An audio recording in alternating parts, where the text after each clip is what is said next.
السلام علیکم ناظرین، آپ دیکھ رہے ہیں سوشل ڈاٹ پوائنٹ. میں ہوں آپ کا ہوسٹ راجا جنید جنجو. آج موجود ہیں کسی تعارف کے محتاج نہیں، شاعر بھی ہیں بہت بڑی، کوئٹہ میں رہتے ہوں، پاکستان میں رہتے ہوں. نہ جانے یہ افسوس کی بات ہے، لیکن ضرور آپ انہیں جانتے ہوں گے. یہ باقی تعارف اپنا خود ہی کرائیں گے، ان کی لائف سٹوری کے بارے میں جانیں گے، ان کی شاعری بھی آج سنیں گے مزے مزے کی جو ہم بچپن سے سنتے آ رہے تھے. کہ ہماری خواہش تھی کہ لائف سنیں. لائف تو ان مشاعرے میں سنا تھا، لیکن ایسے آمنے سامنے بیٹھ کر سننے کی ہماری خواہش آج پوری ہوئی. جو آج ہمیں شاعری بھی سنائیں گے، اس سے پہلے یہ اپنا بچپن کا تعارف کرائیں گے. السلام علیکم میم. وعلیکم السلام. میم سب سے پہلے اپنے ایجوکیشن کے حوالے سے بتائیے کہ جی کہاں سے آپ نے حاصل کیا. جنید، سب سے پہلے تو بہت شکریہ. بہت اچھا لگا آپ لوگ جو نوجوان نسل ہو اس طرف آ رہے ہو کہ خود کو منوانے کی جانب آپ کا ذہن مائل ہو چکا ہے، یہ سب سے اچھی بات ہے. جہاں تک آپ نے میرے بارے میں کہا تو میں سمجھتی ہوں آپ جیسے ٹیلنٹ کا میری تعریف کرنا میری حوصلہ افزائی ہے، کیونکہ ہم سمجھتے ہیں کہ آپ لوگوں پہ دست شفقت ہو تو آپ کہیں سے کہاں پہنچ بے سکتے ہیں شک. انشاءاللہ تعالی. جہاں تک آپ نے ایجوکیشن کی بات کی تو میرا بچپن کوئی اتنا اچھا نہیں گزرا، کیونکہ مجھے تعلیم کا بڑا شوق تھا. ورنہ کچھ بچے ہوتے ہیں جو بیزار ہوتے ہیں، لیکن میں شروع سے ہی کچھ بننا چاہتی تھی. اور ویسے ہم گھر میں سندھی بولتے ہیں، براہوی بولتے ہیں، لیکن میرے اندر ایک اردو والی جیسے روح ہوتی ہے نا، وہ سمائی ہوتی تھی. میں اردو میں سوچتی تھی، اور ظاہری شاعری کی طرف میرا بچپن سے ہی رجحان تھا. جب میں کلاس 5 میں تھی تو میں نے پہلے شعر کہے تھے، اور میں حیران رہ گئی تھی کہ میں نے ردیف قافیہ سمیت اچھے شعر کہے تھے. تو مجھے بڑا اچھا لگا تھا. لیکن ظاہر ہے جب آپ کو ویسا ماحول نہیں ملتا تو اندر کا شاعر پنپتا نہیں ہے. لیکن وہ کہتے ہیں جیسے خوشبو کو کوئی نہیں روک سکتا، اس طرح آپ کے اندر جو تخلیقیت کی ایک صلاحیت بے ہوتی شک. ہے وہ دب نہیں سکتی. وہ کچھ اس طرح آشکار ہوتی چلی گئی کہ میں نے ایک ڈائری تھی میری جس میں اچھے اچھے شعر نوٹ کرتی تھی. میں شاعری پڑھتی تھی، مجھے بڑا اچھا لگتا تھا. بآواز بلند پڑھتی تھی. بہرحال 5 کے بعد جب میں کلاس 8 میں آئی تو اخبار میں ایک ایڈ آیا تھا کہ کوئی نظم تھی، اس پہ آپ نے کمپیٹ کرنا تھا. خواب کے عنوان سے مجھے ابھی تک یاد ہے. میں نے اس میں نظم لکھ کے بھیجی تھی اور مجھے اپریسیشن کا سرٹیفکیٹ ملا تھا. میں تو حیران رہ گئی تھی کہ اللہ تعالیٰ نے مجھ پہ اتنا کرم کیا فرسٹ ہے. اچیومنٹ. بہرحال وہ مڈل کلاس تک آتے آتے ہم نے بورڈ کا ایگزام باہر دینا تھا. میری تعلیم کو چھڑوا دیا گیا زبردستی کہ اتنا دور کہاں ایگزام دینے جاؤ گی. تو مجھے بڑا صدمہ ہوا، لیکن پھر میں نے ہمت نہیں ہاری، جیسے تیسے میں نے ایگزام دے دیا اور فرسٹ ڈویژن میں پاس بھی ہو گئی. پھر رو دھو کر میٹرک میں ایڈمیشن لیا. ریولے گرلز ہائی اسکول کوئٹہ سے میں نے میٹرک کیا، بڑی مصیبتوں کے ساتھ، کیونکہ ہمارے ہاں لڑکیاں تو کیا لڑکے بھی بہت کم پڑھے لکھے ہیں. لیکن اب اللہ کا شکر ہے آہستہ آہستہ چینج آیا ہے. لڑکیوں کا تو سوال ہی پیدا نہیں ہوتا تھا. میں پہلی لڑکی تھی جس نے رو دھو کر کالج کی شکل دیکھی تھی، جس میں نے فرسٹ ایئر میں آل پاکستان مشاعرہ بھی ون کیا تھا. تمام انٹر گرلز کالج کے مابین مقابلہ تھا. اس میں میں نے پہلی غزل کہی تھی، اور الحمدللہ فاطمہ ثریا وجیہ کے ہاتھوں میں نے ٹرافی بھی لی ہے. میں نے پوسٹ بھی لگائی تھی، تصویریں بھی میں نے لگائی ہیں، پرانی تصویریں مجھے مل گئیں، میں نے فیس بک پہ وہ لگائی ہوئی ہیں. لیکن وہی پھر فرسٹ ایئر میں میری شادی ہو گئی تو آگے پڑھ ہی نہیں سکی. لیکن الحمدللہ میرے اندر ایک شاعرہ جو کہ بار بار جیسے شاعری کروٹیں لیتی ہے، آپ کو چین نہیں آتا.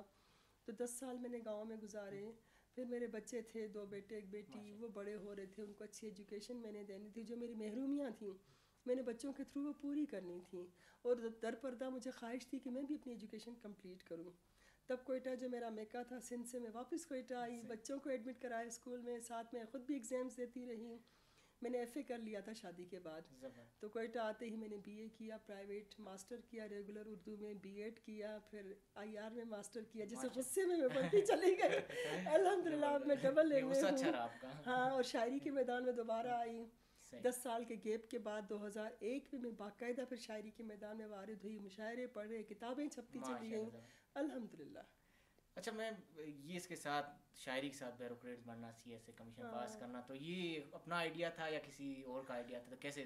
دیکھیے مجھے شوق تو تھا کہ اس بھیڑ بھاڑ میں ایک چہرہ جو نظر آئے، اپنی شناخت بنانے کا مجھے جنون کی حد تک شوق تھا. جیسے میں نے بتایا کہ ایجوکیشن میں لیتی چلی گئی، تو الحمدللہ اللہ پاک نے مجھ پہ بڑا کرم کیا. لیکن اس کا مطلب یہ نہیں کہ مجھے کوئی ترقی پلیٹ پہ سجی سجائی ملی ہے. میں نے بڑے تھپیڑے کھائے زندگی سے. مجھے یاد پڑتا ہے جب جاب کے حوالے سے میرا انٹرویو تھا باقاعدہ، تو میرے پاس بس کا کرایہ بھی نہیں تھا، بچے تھے میرے. ایسے میرے کوئی مالی حالات عجیب سے تھے. بچوں نے مجھے ادھر ادھر سے سکے ڈھونڈ ڈھانڈ کر میرا کرایہ پورا کر کے دیا ہے. اور وہ راستہ وہ کرایہ بھی میں نے بچانا چاہا. میں پیدل گئی تھی، سارے راستے میں رو رو کر اللہ پاک سے دعائیں مانگتی گئی تھی. آپ یقین کیجیے جاتے ہی میرا سلیکشن ہوا، کھڑے کھڑے میرا انٹرویو ہوا ایس بی کے میں. شاہدہ جعفری تھیں، انہوں وہ بڑا امپریس ہوئی مجھ سے، آج سے 25 سال پہلے کی جہارا کوئی چیز ہوگی تو الحمدللہ میں سلیکٹ ہو گئی تھی. لیکن وہ کیفیٹیریا مینیجر کی جاب تھی، مجھے نہیں پتا تھا وہ کیا ہوتی ہے، وہ صرف دکانداری تھی، پیسے ہی پیسے تھے، کوئی پوچھنے والا نہیں تھا. لیکن پاس ہی میرے ایک وہ کانفرنس ہال تھا جہاں پہ اسپیچز ہوتی تھیں، کلیپنگ ہوتی تھی، اسٹیج ہوتا تھا، میرا سارا دھیان وہاں اٹکا رہتا تھا. میں نے ہفتہ 2 ہفتہ وہ جاب کی، 14 اسکیل کی گورنمنٹ جاب میں نیڈی بھی تھی، ریزائن کر کے میں چلی آئی کہ میں ماسٹر کروں گی، میں نے لیکچرر بننا ہے، میں نے کالج میں پڑھانا ہے. وہ میں چھوڑ کے چلی آئی اور میں نے پھر الحمدللہ ریگولر ماسٹر اسٹارٹ کی کلاسز. شام کو میں این جی اوز میں جاب کرتی تھی، اسکرپٹ لکھتی تھی، ارننگ بھی آتی تھی، پڑھ بھی رہی تھی، ریڈیو میں پروگرام بھی کرتی تھی، وہاں سے تھوڑے بہت چیک ملتے تھے. تو اس طرح میں نے اردو میں ماسٹر کیا، اور پہلی میری جو باعزت میں جاب سمجھتی ہوں پرائیویٹ کالج میں ایز اے لیکچرر آئی اردو کی. لیکن وہ کہتے ہیں نا جب آپ کے اندر ایک جذبہ جنون ہو تو آپ ایک کہیں جگہ اسٹاپ نہیں کر سکتے ہو.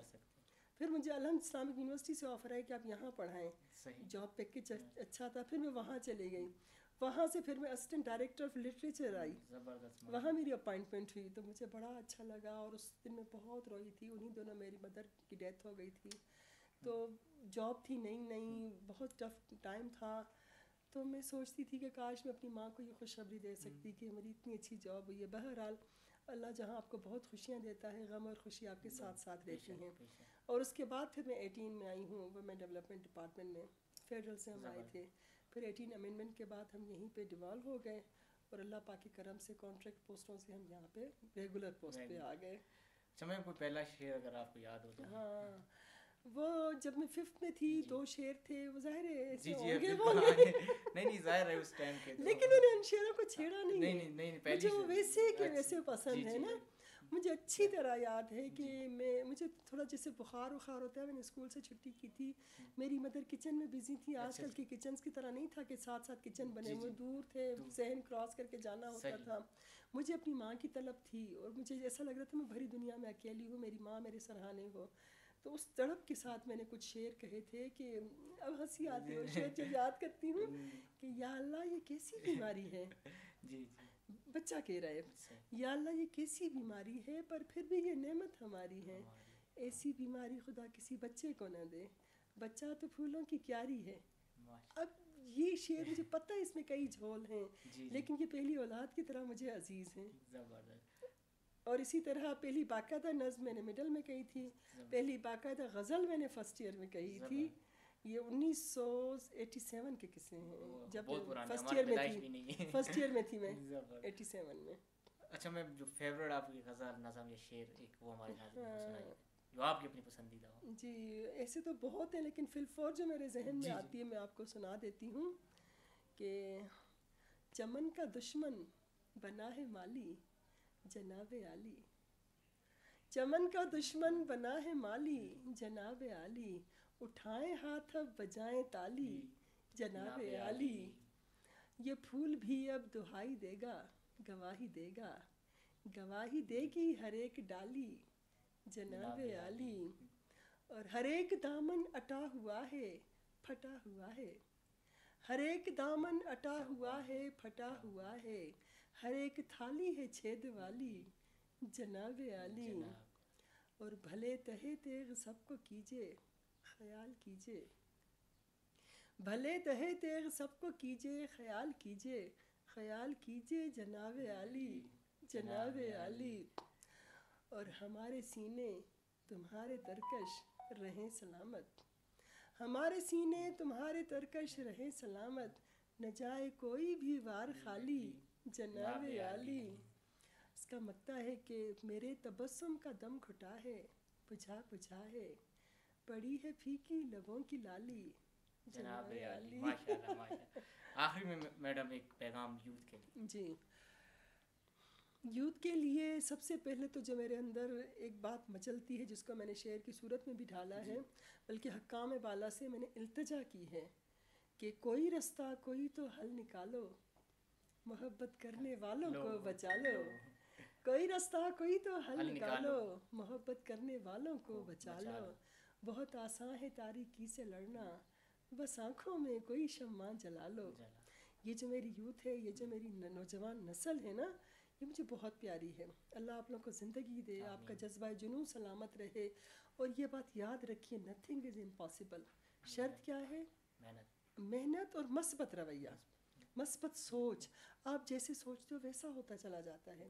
آپ جب گھر سے نکلتے ہو تہیا کر کے کہ یہ کام کرنا ہے تو وہ ہو جاتا ہے. آپ خود ہی جب مایوسی سے نکلتے ہو کبھی نہیں ہوتا. اس لیے چہروں کو تازہ دم رکھتے ہوئے, آنکھوں کی چمک کے ساتھ, کسی عزم کے ساتھ گھر سے نکلا کیجیے. انشاءاللہ کامیابی آپ کے قدم چھوئیں گی. بہت شکریہ میڈم آپ کا وقت. ناظرین ملیں گے ایک نئی ویڈیو کے ساتھ, آپ دیکھتے رہیں سوشل ڈاٹ پوائنٹ. اللہ حافظ.